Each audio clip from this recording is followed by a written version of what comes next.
It all started with foam. Thousands of bubbles pouring out of my pool like an unstoppable wave, spilling over onto the patio and inching toward my yard. For a second, I thought I was seeing things. Maybe it was some sort of weird chemical mix or an issue with the chlorine, but then I noticed the bubbles were following a trail. I saw the white streaks of detergent on the pavement and caught sight of her. Martha, the head of the homeowners association, standing there with a grin on her face, holding an empty box of powerful detergent. She just dumped the entire thing into my pool. The rage that hit me was immediate and overwhelming. She didn't even look guilty. She just tossed the empty box aside like it was nothing and walked off as if she'd done me a favor.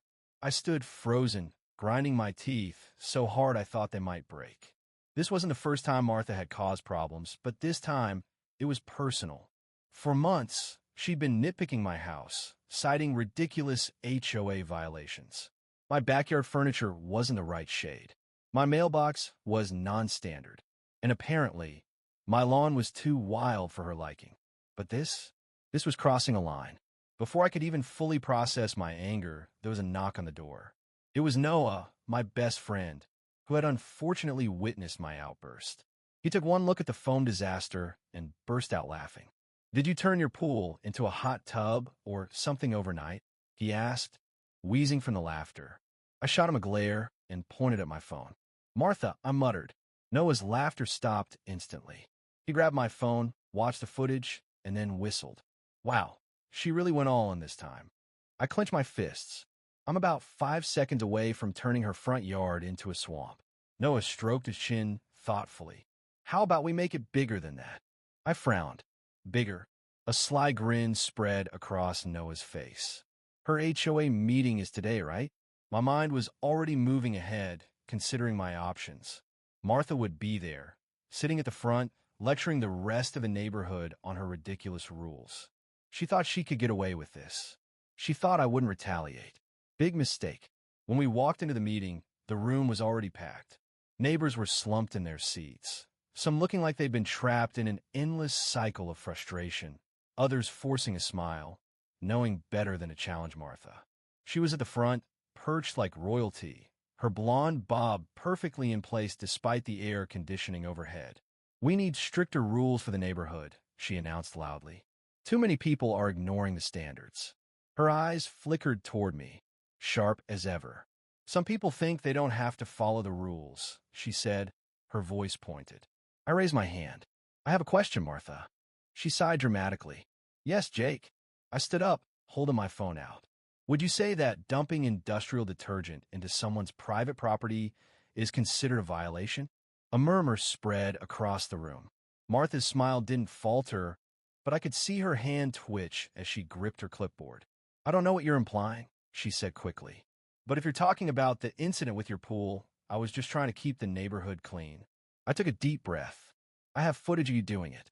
The room hummed with surprise and a few quiet chuckles from the audience. Martha's calm facade cracked for just a moment. I saw it.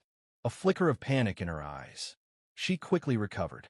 "Security footage can be misleading," she said smoothly.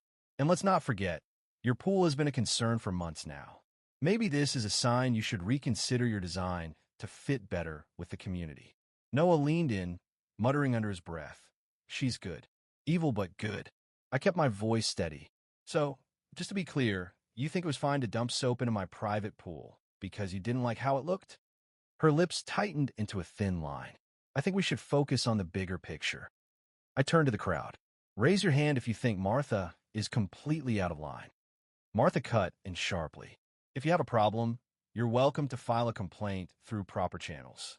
Noah snorted, like she actually processes complaints that aren't her own. A few people in the back chuckled. Martha straightened up, tried to regain control. "If there's nothing else, I'd like to move on to the next item." I could feel the anger rising, but Noah whispered, "If you drain that pool, all that soap has to go somewhere." I blinked at him, processing the idea. Slowly, a grin spread across my face. Martha wanted to play dirty? Fine, I could play dirty too. That night, under the cover of darkness, I stood by the hose that snaked from my pool to Martha's perfectly manicured lawn. Noah crouched beside me, excitement written all over his face. We hadn't even started draining yet, but I could already picture Martha's face when she woke up to see her lawn flooded with soapy water. It was poetic justice. The plan was simple. Martha had started this, so she was going to finish it. My pool needed to be emptied anyway, and draining it onto my lawn wasn't an option. But Martha's pristine garden? That was fair game. I positioned the hose just right, releasing enough water to soak into the roots of her award-winning flower beds. The one she'd bragged about winning best lawn 4 or 5 years in a row. Noah nudged me. "This is working. You think she'll notice right away?" I smirked. "Oh, she'll notice. Just wait until the sun comes up and she steps outside expecting perfection, only to find a soapy mess." We sat back, letting the plan unfold. The night air was crisp, and the hum of water draining was almost calming. The street was quiet, and for a moment, I thought maybe it was all going too smoothly. Maybe Martha would somehow sense it and come storming out like some suburban supervillain. But nothing happened. The next morning, all hell broke loose. I woke to the sound of yelling, screaming. Actually, Martha was in the middle of her lawn, arms flailing, as foam spread across the entire street. It wasn't just her yard. It had spilled over onto the sidewalks and neighboring lawns. Some kids were already playing in the bubbles, treating it like a winter wonderland. Noah burst in, laughing so hard he could barely breathe. "Dude, it's worse than we thought. You need to see this." I followed him outside, and that's when I saw the full extent of the chaos. The detergent hadn't just soaked her lawn. It had spread downhill, invading the yards of 4 other homes. The entire street looked like a slapstick comedy. White foam clung to fences, flower beds, and porches. It was a bubble party, and Martha was losing it in the middle of it all. Before I could fully process the scene, she spotted me. Her eyes locked onto mine, burning with rage as she stormed toward me, slipping a bit in the foam but catching herself. "This is your doing," she yelled, pointing at me. I acted confused, though I could feel Noah shaking beside me.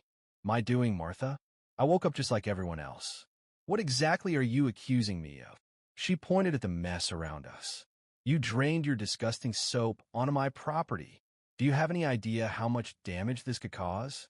My lawn, my flowers, my irrigation system." I wanted to remind her that she started it, but I didn't say anything. Not yet. As Martha stood there, seething with rage, her accusations hanging in the air, I couldn't help but feel a sense of satisfaction. The chaos she'd caused, the endless torment she'd put me through for months, was now fully coming back to haunt her. Her perfect lawn, the pride of the neighborhood, was now an absolute mess. Soap bubbles covered her flowers, her meticulously manicured grass, and even her prized irrigation system. It was more than poetic justice. It was sweet, sweet revenge. But as the foam continued to spread, I realized something more important. For all her power and self-appointed authority, Martha wasn't invincible. She might have been the neighborhood's queen in her own eyes, but her reign was built on control and fear, not respect. Today, I didn't just win back my pride. I showed everyone in the neighborhood that sometimes you don't have to fight dirty to win. Sometimes you just need to stand your ground and let the universe, along with a well-timed hose, do the rest. The neighbors, who had silently endured her nonsense for far too long, started to gather in their front yards, some with quiet smiles, others suppressing laughter. It was as if a weight had been lifted. Martha's grip on the neighborhood was slipping, and I was the catalyst for it. For the first time in a long while, I could see a sense of camaraderie growing between the people who had once been too afraid to speak out.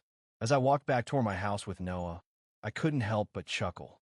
There was something truly satisfying about turning the tables on someone like Martha. Maybe it wasn't just about the soap bubbles. It was about reclaiming the peace and freedom we all deserved.